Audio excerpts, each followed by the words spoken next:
নমস্কার। সেই কালজয়ী সুর শুনে আমাদের মনে এক মহা আনন্দের উদ্রেক হচ্ছে। আসছে আশ্বিনের শারদ প্রাতে, সেই বেজে উঠবে আলোকমঞ্জি।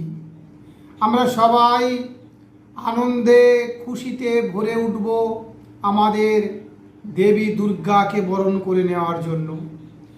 কিন্তু আপনারা মনে রাখবেন যে আমরা এই যে আগামী দুর্গা পুজো করতে যাচ্ছি, এই দুর্গা পুজো এত উৎসাহী বা এত আনন্দ করে করার কিছু নেই। আমরা সনাতন ধর্মের মানুষ দিনের পর দিন যে অসম্ভব করাল গ্রাসের মধ্যে প্রবেশ করছি, আগামী প্রজন্ম যে করাল গ্রাসের মধ্যে সাম্রাজ্যবাদীদের কবলে পড়ে যাচ্ছে, তার থেকে উদ্ধার পেতে গেলে আমাদের ওই আনন্দকে ভুলে সঠিক বাস্তব, কঠোর বাস্তবের মধ্যে আমাদের প্রবেশ করতে হবে।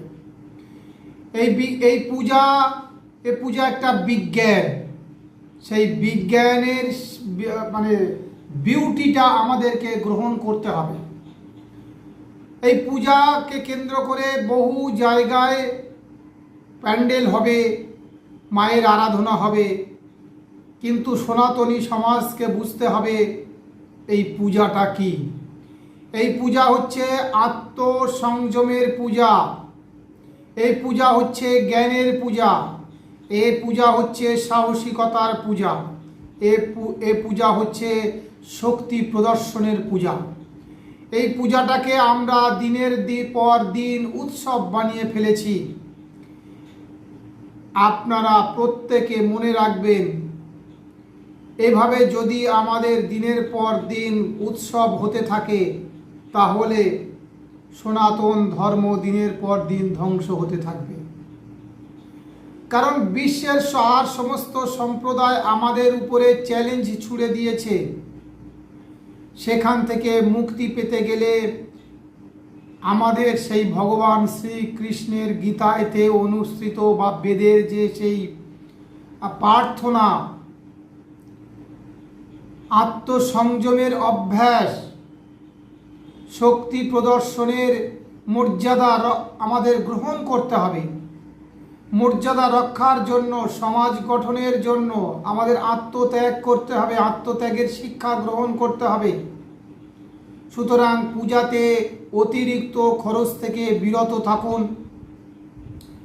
পূজাতে অতিরিক্ত আনন্দ থেকে বিরত থাকুন, পূজাতে অতিরিক্ত উচ্ছৃঙ্খলতা থেকে, ডিজের বাজনা বিসর্জন থেকে বিরত থাকুন।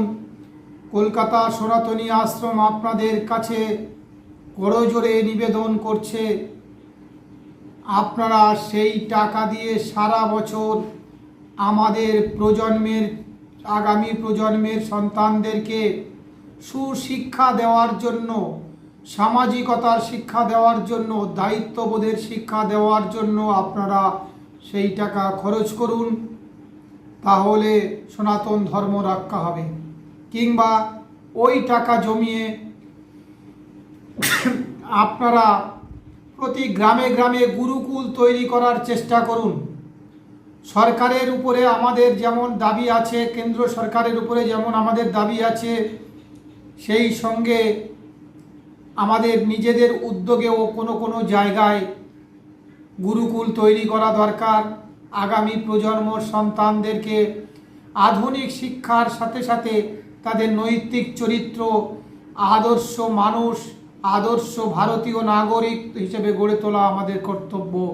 সেই কর্তব্য থেকে আমরা যদি বিরত থেকে শুধু রাজনীতি করার জন্য পূজা করি, শুধু রাজনীতি করার জন্য রথের রশি ধরে টানাটানি করি, শুধু রাজনীতি করার জন্য সবার ভিড়ের মধ্যে আমরা যদি মিশে যাই, তাহলে সনাতন ধর্ম রক্ষা হবে না।